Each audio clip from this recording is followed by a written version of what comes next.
और बहनों, इस संदेश में और इस संदेश के अलावा जो भी संदेश इस संदेश के बाद आपके साथ बांटना चाहता हूँ, इन सब संदेशों में सुसमाचार के विषय में कुछ ज़रूरी बातें आपके साथ बांटना चाहता हूँ, क्योंकि आपको जैसा मालूम है सुसमाचार सबसे शक्तिशाली एक संदेश है, सबसे अहम एक महत्वपूर्ण संदेश है। सुसमाचार के तुलना में और किसी संदेश के बारे में हम सोच ही नहीं सकते, क्योंकि सुसमाचार के ज़रिए ही उद्धार मुमकिन है, संभव है। सैकड़ों सैकड़ों सालों से कितने लोग, लाखों लाखों लोग उद्धार पाते आ रहे सिर्फ सुसमाचार के रास्ते से। सुसमाचार के बिना मनुष्य को उद्धार का रास्ता है ही नहीं, और सब मनुष्य को, सब इंसानों को उद्धार की ज़रूरत है, क्योंकि सभी मनुष्य, हम सब परमेश्वर के सामने पापी और दोषी हैं और हम परमेश्वर से दंड पाने के योग्य हैं। तो सुसमाचार के ज़रिए कितने लोग परमेश्वर के उस दंड से, परमेश्वर के उस क्रोध से, नरक की आग से, अनंत काल के नरक से, अनंत काल की उस मृत्यु से वो बचे हैं, उद्धार पाए हैं, परमेश्वर के साथ मेल हुआ है। एक समय में वे लोग परमेश्वर के बैरी थे, परमेश्वर के बलवा करने वाले थे, परमेश्वर के खिलाफ बलवा करने वाले थे, लेकिन सुसमाचार के ज़रिए वे परमेश्वर के साथ मेल हो पाए। ये सब मुमकिन हुआ है सिर्फ सुसमाचार के वजह से। सुसमाचार नहीं होता तो ये कुछ भी नहीं होता, और कोई रास्ता है ही नहीं। तो सुसमाचार कितना अहम है और कितना प्रभावशाली और शक्तिशाली है, इसके विषय में एक वचन मैं प्रभु के वचन में से पढ़ना चाहता हूँ। आइए हम प्रभु के वचन में से रोमियो की पत्री, उसका पहला अध्याय, उसमें 16वां आयत हम पढ़ें। रोमियो 1:16। क्योंकि मैं सुसमाचार से नहीं लजाता, इसलिए कि वो हर एक विश्वास करने वाले के लिए, पहले तो यहूदी फिर यूनानी के लिए उद्धार के निमित्त परमेश्वर की सामर्थ है। तो परमेश्वर का वचन बहुत स्पष्ट रीति से हमें बताता है कि सुसमाचार एक साधारण सा कोई और एक संदेश के जैसा एक संदेश नहीं है। सुसमाचार एक ही संदेश है जिसके ज़रिए परमेश्वर का सामर्थ्य काम करके एक व्यक्ति में उद्धार संभव कराता है।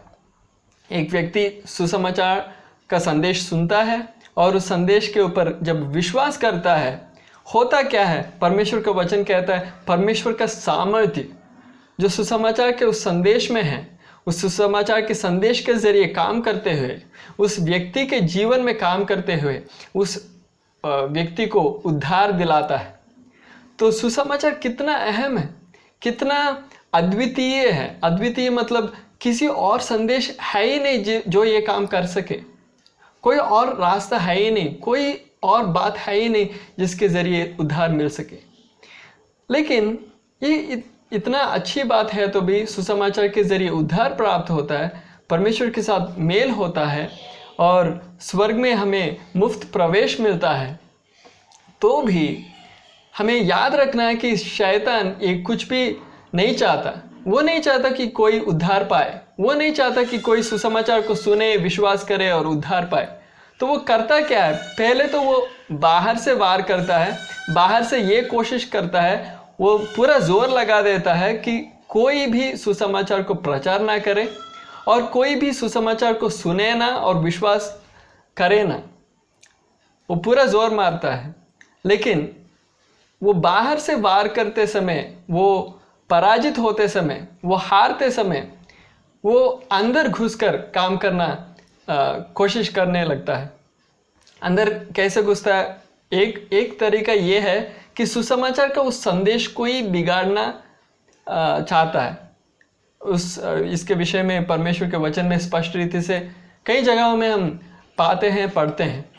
इस विषय में मैं एक वचन पढ़ना चाहता हूँ। गलातियों की पत्री, उसका पहला अध्याय, उसमें 6 से 9 तक पढ़ें। गलातियों 1:6-9 तक। मुझे आश्चर्य होता है कि जिसने तुम्हें मसीह के अनुग्रह में बुलाया उससे तुम इतनी जल्दी फिरकर और ही प्रकार के सुसमाचार की ओर झुकने लगे, परंतु वो दूसरा सुसमाचार है ही नहीं। पर बात यह है कि कितने ऐसे हैं जो तुम्हें घबरा देते और मसीह के सुसमाचार को बिगाड़ना चाहते हैं। परंतु यदि हम या स्वर्ग से कोई दूत भी उस सुसमाचार को छोड़ जो हमने तुम्हें सुनाया है, कोई और सुसमाचार तुम्हें सुनाए, तो शापित हो। जैसा हम पहले कह चुके हैं, वैसा ही मैं अब फिर कहता हूँ कि उस सुसमाचार को छोड़ जिसे तुमने ग्रहण किया है, यदि कोई और सुसमाचार सुनाता है तो शापित हो। कितने ठोस शब्द हैं, कितने गंभीर शब्दों के साथ प्रेरित पौलुस इस बात को लिखता है, गलातियों में बसने वाले उन विश्वासियों को लिखता है। ये किसी को नीचा गिराने के लिए नहीं, पौलुस इसलिए नहीं कह रहा कि वो अपने आप को दिखाना चाहता कि मैं ही सही सेवक हूँ, मैं ही सही प्रचार करता हूँ, बाकी लोग जो प्रचार करें वो गलत है, वो लोग सही प्रचारक नहीं। तो ऐसे साबित करके वो अपने आप को ऊंचा दिखाना नहीं चाहता, दूसरों को नीचा दिखाना नहीं चाहता। बात यह है कि जिन लोगों ने प्रभु के दास प्रेरित पौलुस से सुसमाचार सुना, विश्वास किया और विश्वास में आए, उद्धार पाए, वे लोग बाद में दूसरे लोगों से कोई और संदेश सुन रहे हैं, सुसमाचार के कोई और रूप दिख रहा है और उस दूसरे एक बिगड़ा हुआ संदेश की ओर झुकने लगे हैं। तो खतरा ये है कि वे उद्धार खोएंगे, वो नाश होंगे, क्योंकि उस संदेश के ज़रिए उद्धार नहीं होता। क्योंकि सुसमाचार एक ही संदेश है जिसके ज़रिए उद्धार हो सकता है, और उस संदेश को हम अगर बदलेंगे, कुछ मिलाएंगे या घटाएंगे और उसको बिगाड़ेंगे, तो वो उद्धार नहीं दिला सकता। उसके जगह में धोखा हो सकता है। लोग सोचते हैं कि मैं सुसमाचार सुन रहा हूँ, सुसमाचार के ऊपर मैं विश्वास कर रहा हूँ और मुझे उद्धार प्राप्त हो रहा है, लेकिन होता क्या है, असली में वो उद्धार पाते नहीं हैं। वो धोखे में गिरते हैं कि वो सोचते हैं उद्धार पाए हैं, लेकिन उन्होंने उद्धार पाया ही नहीं, और अंतिम श्वास तक वो ऐसे ही सोचते रहेंगे, और जब अंतिम श्वास यहाँ से छोड़ेंगे, वो नरक की जगह में, वो तड़पने की जगह में वो जा पहुँचेंगे। कितना एक बड़ा धोखा है और कितना एक बड़ा खतरा है। तो एक गंभीर बात है। तो इस वजह से प्रेरित पौलुस पवित्र आत्मा की प्रेरणा से इन बातों को लिखा है। तो उसी मनसा से मैं भी इन संदेशों को आपके सामने रख रहा हूँ। हमने ये देखना है कि हमने ये गौर करना है कि पहली शताब्दी में जब प्रेरितों का सेवा चल रहा था, प्रेरित पौलुस, यूहन्ना, पतरस, याकूब, ये लोग सेवा कर रहे थे, और पहली शताब्दी की कलीसिया कितनी बढ़ रही थी, बेदारी हो रही थी, पवित्र आत्मा बड़े ज़ोर से काम कर रहा था। ऐसे एक समय में शैतान अगर ऐसा एक काम कर सका, कुछ लोगों को इस्तेमाल करके सुसमाचार के संदेश को ही बिगाड़ डाला, ताकि उस सुसमाचार के ज़रिए कोई उद्धार ना पाए बल्कि धोखे में गिरे, और वो धोखा एक बीमारी की तरह, एक ने विश्वास किया, एक ने उस सुसमाचार को सुना और विश्वास किया और दूसरों को भी वही बताया, ऐसे एक बीमारी की तरह, महामारी की तरह फैले। ऐसा एक काम अगर पहली शताब्दी में ही अगर शैतान कर सका, तो आज की दशा क्या है? क्या आज भी कोई ऐसा काम शैतान कुछ लोगों के ज़रिए, कुछ मनुष्यों के ज़रिए कर रहा है कि नहीं? ये एक सवाल बहुत अहम है और हमने इन सवाल के ऊपर गौर करना ज़रूरी है। क्योंकि अगर हमने जिस सुसमाचार को सुना है और विश्वास किया है और हम सोचते हैं कि हमने उद्धार पाया, अगर वो सुसमाचार है ही नहीं, जैसा इस वचन में हम पढ़ते हैं, परंतु वो दूसरा सुसमाचार है ही नहीं, पर बात यह है कि कितने ऐसे हैं जो तुम्हें घबरा देते हैं और मसीह के सुसमाचार को बिगाड़ना चाहते हैं। तो वो एक बिगड़ा हुआ संदेश है। सुसमाचार एक ही है, 2 नहीं, 3 नहीं, लेकिन वो बिगड़ा हुआ संदेश के ऊपर हम विश्वास कर रहे हैं। तो ये अहम है, ये बहुत ज़रूरी है कि हम ये समझें कि सुसमाचार क्या है वाकई। तो उसके लिए एक ही रास्ता है, परमेश्वर का वचन। परमेश्वर का वचन एक ही है जो हम विश्वासियों के लिए, जो हम मसीहियों के लिए कानून है, हमारे विश्वास के लिए और हमारे चाल चलन के लिए एक ही कानून है, एक ही मापदंड है, वो परमेश्वर का लिखित वचन है। तो इस वचन के अंदर हमने पढ़ना है और हमने मनन करना है, अध्ययन करना है और ढूंढ निकालना है कि परमेश्वर का वचन क्या कहता है सुसमाचार के विषय में, सुसमाचार है क्या। और प्रेरित पौलुस और बाकी प्रेरितों की सेवा में वे सेवक लोग पहली शताब्दी में कलीसिया में कौन सा सुसमाचार प्रचार करते थे, क्या हम वही संदेश प्रचार कर रहे हैं कि नहीं करके हमने ढूंढना बहुत ज़रूरी है। जैसा हम प्रेरितों के काम 17 अध्याय और 11वां आयत में हम बेरोया के उन यहूदियों के बारे में पढ़ते हैं कि वे लोग हर दिन पवित्र शास्त्र से ढूंढते थे कि ऐसा ही लिखा है कि नहीं। ऐसा ही एक लगन के साथ, ऐसा एक मनोभावना के साथ हमने परमेश्वर के वचन के सामने बैठकर हमने परमेश्वर के वचन में ढूंढना है, अध्ययन करना है सुसमाचार है क्या। और ये बात हर एक किसी के लिए अहम है और ज़रूरी है, क्योंकि आप अगर अविश्वासी हैं, अगर आप मसीह के ऊपर विश्वास नहीं करते, तो आपके लिए भी ये ज़रूरी है, क्योंकि आपको उद्धार चाहिए। आपने अभी तक उद्धार पाया ही नहीं, तो आपने सुसमाचार सुनना है और सुसमाचार क्या है, सही सुसमाचार क्या है करके समझकर, उसको सुनकर, विश्वास कर कर आपने उद्धार पाना है। उसके अलावा अगर आप विश्वासी हैं, आप सोचते हैं कि उद्धार पाया है, तो भी आपने इस बात को समझना है, क्योंकि हो सकता है आप एक धोखे में गिरे हैं, आप इसको समझना है। और अगर आप सच में उद्धार पाए हैं तो भी आप इन बातों को समझेंगे तो दूसरों को भी समझाने में सही रहेंगे और एक धोखे में गिरने से आप बचेंगे भी।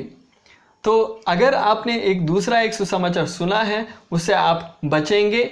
और अगर आपने सही में उद्धार पाया है, इन बातों को समझकर आप चौकस रहेंगे और दूसरों को बताना भी आपको संभव होगा। उसके अलावा अगर आप एक सेवक है, आपको इन बातों के ऊपर गौर करना और भी ज़रूरी है, क्योंकि आप दूसरों को प्रचार करते हैं और सुसमाचार क्या है करके आपको समझना बहुत ज़रूरी है। और अगर आप अनजाने में ये काम कर रहे हैं, एक बिगड़ा हुआ संदेश आप पेश कर रहे हैं, तो उसको बदल कर आप सही सुसमाचार प्रचार करना शुरू करना है।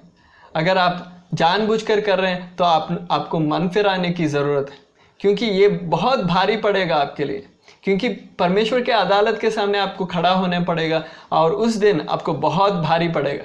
तो इसीलिए जल्द से जल्द हम सब सुसमाचार क्या है करके समझना बहुत ज़रूरी है और उसी सच्चे सुसमाचार के लिए हम खड़े होना, ठोस खड़े होने के लिए ज़रूरी है। और उस सुसमाचार के लिए हम जान देने के लिए भी तैयार होना है, उस सुसमाचार को प्रचार करना है और फैलाना है। और हर एक सुसमाचार के नाम से जो संदेश है, जो बिगड़ा हुआ संदेश है, वो जो दूसरा सुसमाचार है, जो नकली संदेश है, उनके खिलाफ हमने खड़े होना है। एक कुछ लोगों के खिलाफ नहीं, हम उन संदेशों के खिलाफ खड़े होना है और उनको विरोध करना है, ताकि लोग सच्चे सुसमाचार को समझ पाए और सही में उद्धार पाए, धोखे में ना हो।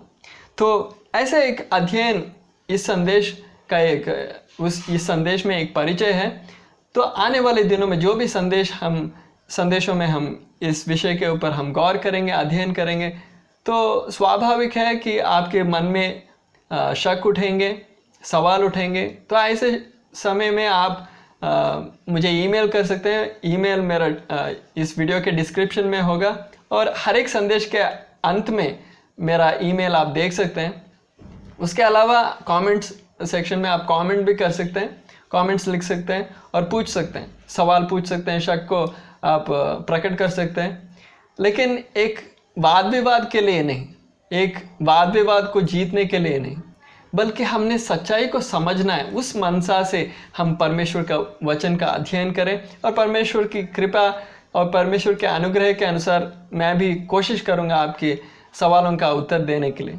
और प्रभु हम सबको इस विषय में अध्ययन करने के लिए सहायता करें। प्रभु के वचन में से हम सीखने पाएँ। प्रभु हम सबके सहायता करें। मैं प्रार्थना करता हूँ इस संदेश के जरिए भी प्रभु आप सबको बहुतायत से आशीष दे।